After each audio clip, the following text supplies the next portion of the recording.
बच्ची को ऑक्सीजन पहुंचाई जा रही है, रेस्क्यू किया जा रहा है। एसडीआरएफ और एनडीआरएफ की टीमें हालांकि कल देर से पहुंची थी, लेकिन अभी भी रेस्क्यू ऑपरेशन जारी है। पुलिस और प्रशासन की टीम भी मौके पर मौजूद है। प्रशासन का जुगाड़ विफल होता नजर आ रहा है। ज़्यादा जानकारी के साथ हमारे सहयोगी हीरालाल वहां पर मौजूद है। सीधे हीरालाल का रुख करेंगे। हीरालाल, ये बताएंगे कि अब तक की क्या कुछ कवायद हुई है बच्ची को बचाने को लेकर के, और कितनी उम्मीदें अब इस वक्त एसडीआरएफ और एनडीआरएफ को नजर आ रही हैं? जी देखिए, कोटपुतली के कीरतपुरा गांव में जो बोरवेल में जो बालिका गिरी थी, 3 वर्षीय बालिका को बोरवेल में गिरे करीबन 25 घंटे से ज़्यादा का समय बीत चुका है, लेकिन एसडीआरएफ और एनडीआरएफ की टीम द्वारा जो रेस्क्यू किया गया था, जो जुगाड़ू टेक्निक लगाकर उस बालिका को बाहर निकालने का जो प्रयास किया गया था, वो कहीं ना कहीं विफल होता नजर आ रहा है। वो नाकाफी साबित हो रहा है, क्योंकि कल ही एसडीआरएफ टीम के जो अधिकारी थे रवि कुमार, उन्होंने इस टीम जो प्रयास है उनको नाकाफी देखते हुए जो प्रशासनिक अधिकारी है उनको एक ऑप्शन भी दिया था, जो पाइलिंग मशीन बुलाकर एक पैरेलल गड्ढा खोदने की जो उन्होंने बात भी कही थी, लेकिन शायद उस दूसरे ऑप्शन को अपनाने में, उसके प्रयोग करने में शायद काफी देर हो चुकी है। अब जाकर प्रशासनिक अधिकारियों ने चर्चा की है जनप्रतिनिधियों के साथ, परिजनों के साथ, और आपस में चर्चा की है कि गुड़गांव जो फरीदाबाद है वहां से पाइलिंग मशीन बुलाने की बात सामने आ रही है। पाइलिंग मशीन आने के बाद यहाँ पे एक पैरेलल गड्ढा खोदा जाएगा, उसके बाद जो बच्ची को बाहर निकालने की जो कवायद है वो और तीव्र गति से आगे चलाई जाएगी। हालांकि फिलहाल मैं दिखाना चाहूंगा कि जो एनडीआरएफ और एसडीआरएफ की टीम है वो लगातार बच्ची को बाहर निकालने के जो जुगाड़ू टेक्निक इनके पास थी, जो कल रात से उनके द्वारा जो की जा रही है, वो लगातार अभी भी जारी है। बताया जा रहा है कि जो बीच में 2 बार ये जो रेस्क्यू ऑपरेशन है वो बाधित भी हुआ था, क्योंकि एक जो कैमरा इस गड्ढे में डाला गया था जिसके द्वारा उस बच्ची की मूवमेंट को देखा जा रहा था, मॉनिटरिंग की जा रही थी, वो कहीं ना कहीं खराब होने की वजह से उस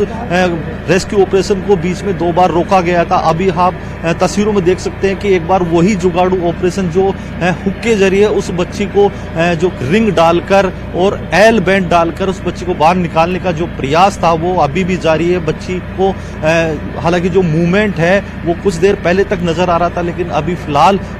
कुछ समय से बालिका का मूवमेंट भी देखने को नहीं मिल रहा है। इस प्रकार की जानकारी हमें मिल रही है। हालांकि जो अधिकारी हैं वो मीडिया के सामने आकर कुछ भी बयान देने से बच रहे हैं, अपनी जिम्मेदारी का निर्वहन करते कहीं ना कहीं वो उन पे जो सवाल है वो खड़े कर रहे हैं, क्योंकि जिम्मेदारी उनकी बनती है, उनकी जवाबदेही बनती है कि मीडिया को वो आके जो रेस्क्यू ऑपरेशन है उसकी प्रगति के बारे में बताएं कि किस प्रकार से उनकी प्रगति, आखिर इतना लेट क्यों हो रहा है। क्योंकि जब दावे किए जा रहे थे, जब हमने सुबह एसडीएम और अन्य अधिकारियों से बात की थी, तब उनका दावा था कि 3 घंटे में बच्ची का सफल रेस्क्यू कर लिया जाएगा, लेकिन अभी तक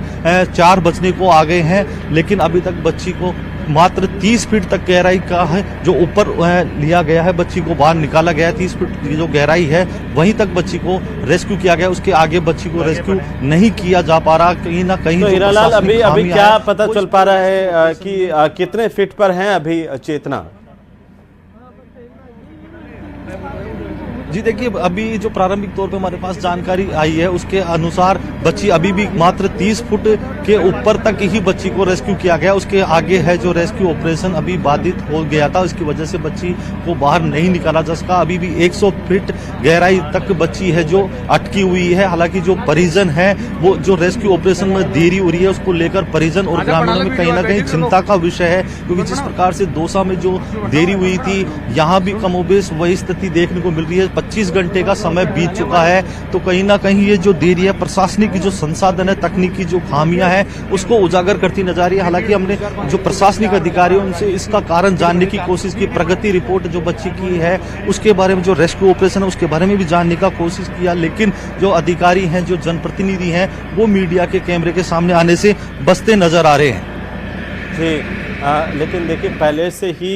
ये लगातार देरी हुई है, क्योंकि हम सवाल ये उठा रहे थे, लगातार उठाते रहे कल से ही, कि एसडीआरएफ एनडीआरएफ की टीमें जब पहुंचने में 3 घंटे से ज़्यादा का वक्त लगा रही हैं, तो आखिरकार कैसे देखा जाए इस पूरे के पूरे रेस्क्यू ऑपरेशन को?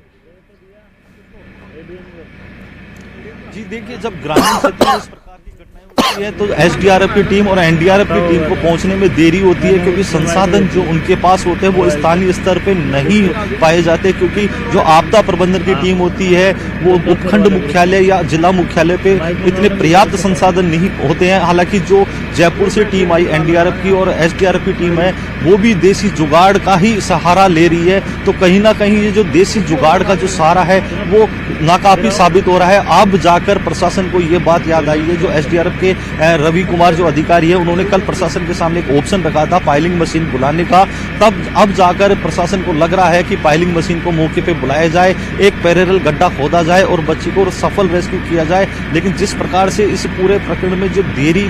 सामने आ रही है वो कहीं ना कहीं प्रशासन